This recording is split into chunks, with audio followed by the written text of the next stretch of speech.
Margrethe. Tusen takk. Kjære alle, tusen takk. Fritt ord.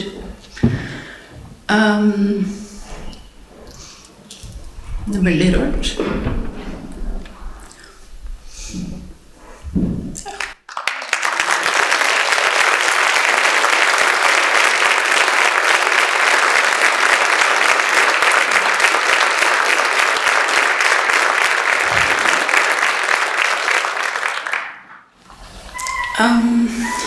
Og min norsk er ikke bra lenger til å forklare hvorfor jeg er så rørt. So I'll probably have to speak a bit of English, but I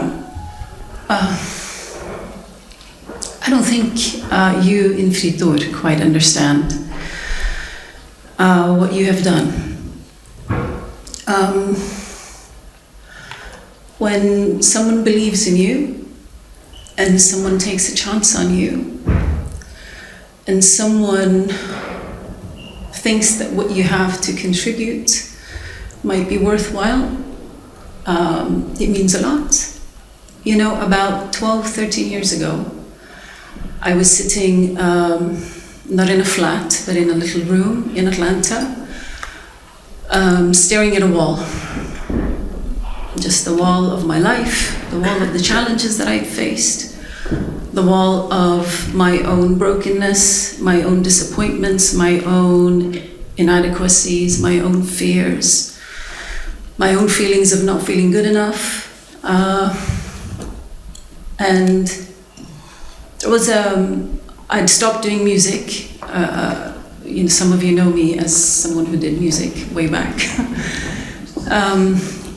I'd left everything and didn't know myself anymore. And the only thing that I knew is that I'd spent the first part of my life trying to fit into everybody's expectations of who somebody like me should be, what kind of boxes I should fit into. I tried everything in terms of bending and contorting myself into fit into whatever expectations people had.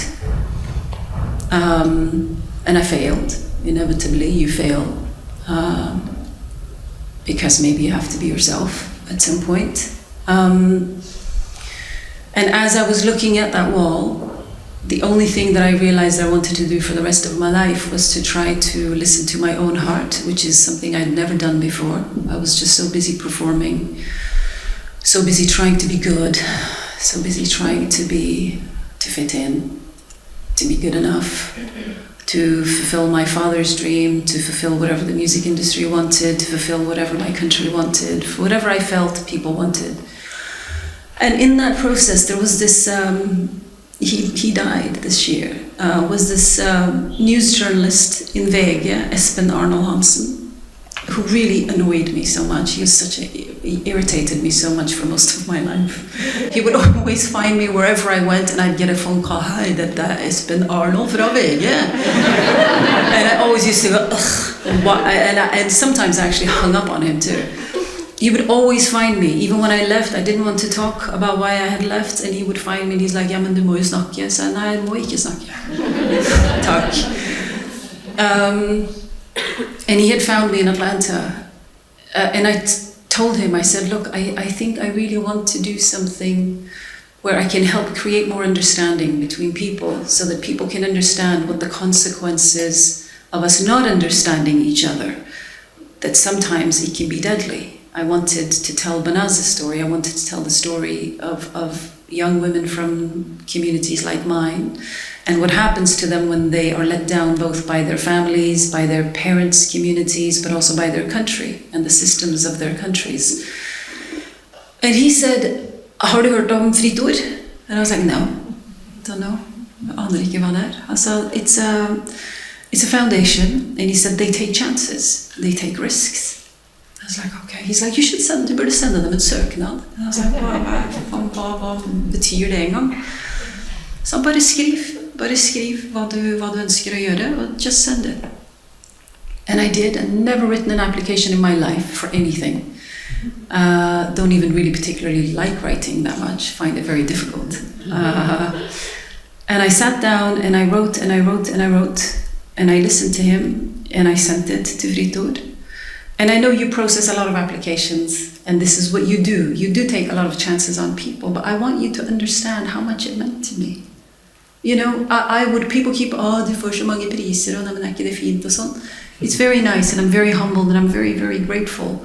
But without the award, or the support, and the trust, you had no reason to trust me. I'd never done a film before. Had no education in film, had no ambition even in film. And you dared to take a chance on me. You dared to believe in me, even when I didn't. And it's you doing what you did in 2009 that I not only stand here today, but that I have been able to do, Grete, everything that you are talking about. And all the things about møte det, og you do this and do that.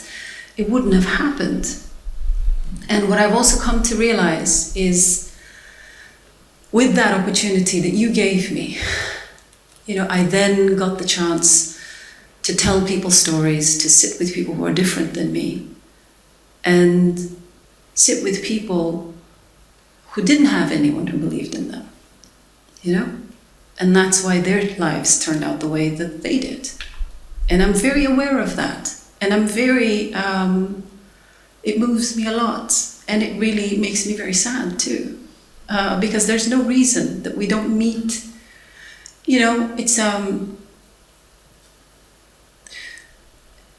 whatever I have experienced, whatever I've managed to accomplish, you could not have told me that that was what was going to happen to me and happen for me. But somebody just being there for you when you're at your most broken and when you're at your most lost, it means so much. And, you know, for somebody like Banaz, you know, she just wanted to live her life. She just wanted to breathe. She just wanted to live. She just wanted to be. And she was not given that opportunity. Nobody listened to her. Nobody was there for her. Nobody believed that what she had to offer was worthwhile, that it would be meaningful to anybody. And so she's no longer here. And in the films that I've done subsequent to that, whether it's the jihadis, or it's the white supremacists, or the militia guys, or the anti-abortion extremists, or any of those people, their lives are what they are because people constantly ask me about radicalization. You know, what do you think is the difference? Well, you know, why do you think it happens? Why do you think some people go for it and other people don't? You know, there's lots of, for example, the jihadis, you know, there's lots of Muslims. Being Muslim is not the only qualifier to be a terrorist, so what else is it? And I sat with the jihadis and the former jihadis as well, and I remember talking to them, and I had a lot of baggage against them and a lot of kind of opinions against them and about them. And I remember sitting them once I started listening to their actual stories and their life experiences and what life had done to them. I remember sitting there going, oh, me too. Yeah, me too. I feel like that too. Yeah, I had that too. Wow, me too. And the only point where we separated from each other was how I chose to cope with it and deal with it, and how they chose to deal with their pain. I chose to pick up a camera, and they chose to pick up a gun, is what I always say. And the thing that has always nagged me and bothered me is, why is that? Why do I make that choice and those guys made that choice? Why is that? What's the difference? What separates us if many of our feelings, our angst, our anger, all of that, our darkness, our pain is similar? What is it? And the only thing that I arrive at is it's about who shows up, who is there for you when you most need someone there in your life. And for them, it's been a recruiter and somebody who wished them not very well and who wanted to exploit and politicize and turn into violence their life and their suffering. And for me, it's been you, Fritt Ords, and it's been other people that are sitting in here, whether it's Marita, whether it's Kjell, whether it's William, very many other people, Afi. So it's that, it's how we meet each other, it's who's there for us when we need it. when we really, really need it. So you made that possible. And you know, when you're talking about the white supremacist film, Jeff is his name. I mean, several of the guys ended up leaving. But Jeff is he's the leader of one of the largest, one of the oldest white supremacist organizations in America. And I could feel it even as we were filming, that he's not going to make it. There's no way he's going to last in this for too long. And I actually even said it to him. Him and I kind of had it out the morning after Charlottesville. And I remember saying to him, "You're better than this. Why are you doing this? You're a good guy. I know you're a good guy. I know you are in terrible company right now, but I know you're a good guy. And this is not you. You're better than this." And he didn't say anything. His just jaw was on the floor. And then he called me 2 years after that. 2 years it took. And he said, "Look, I can't take it anymore. I'm leaving. I can't take this anymore." And he said, "But I don't know what to do." And he said, "So you're the only person I know to call." You know, so it matters that we be there for each other. And, you know, for me, the process of making the films that I've had the great privilege of making is, I think some of the biggest lessons I've learned is this, that I keep saying, is it matters that we show up for each other. But I think, you know, in a time that is becoming, in a moment in our societies that it's becoming so polarized, I think it's so important that we reach across our differences, whatever those differences are, whether they're ideological, whether they're personal, whether they're political, whatever they are. I think we have to overcome those. We have to not necessarily overcome those differences. There's nothing inherently wrong or a problem with differences. We just don't know how to manage differences. We don't know how to deal with differences. But what I think we're sorely and desperately missing is the willingness to engage across those differences. And I think we are not willing to listen to each other. We're not willing to listen to people who are different from us. And when I say different, it's not just a matter of a visible difference. It's also a matter of an emotional difference. And I think because we are unwilling to do that, we have the polarization that we have. And to me, the antidote to the polarization that we have and the rising, and this polarization is just going to become deeper and worse. And the distance between people is just going to grow. It's not going to shorten. And I think the only way to bridge it is through understanding and through the willingness to engage and through the willingness to listen. Now, listening and empathizing with people does not mean that you have sympathy for their views. You know, I obviously do not agree with the jihadis or with the white supremacists or with the anti-abortion terrorists. But it's possible for me, the reason I make the films and the sort of the common thread to all the films that I make is a sort of, well, first of all, there's a desperate curiosity. There's sort of an obsessive curiosity that I have. I like people. But I want to understand why people do the things that they do, not just what they do. What they do is sort of the most boring part. It's what leads people's life experiences to that point in their life, to those choices and those behaviors. But I think when we don't listen, we are missing the opportunity to bring other solutions, other viewpoints, other talents, other potential to the table. And I sincerely think that we can't afford to waste anybody. I could have been wasted. You know, if you guys wouldn't have been there, I would have been wasted. I would have just gone off, and I don't know what I would have done, but I wouldn't have had the opportunity to blossom and to grow and evolve in the way that I have. But at a societal level, we need to think about the same thing, is we have to give people the opportunity to bring their full selves to the table. And I think one of the things that I sort of struggle with a lot is we have this need to be right and self-righteous right now, rather than to understand each other. And I think understanding, to be understood, is what belonging means. I think that is what inclusion means. I think that is all the words that we all value so much. I think that's what all of it means, is to understand somebody, not agree with somebody, but understand their point of view, understand their pain, understand their humanness. And that's the point of the films that I make.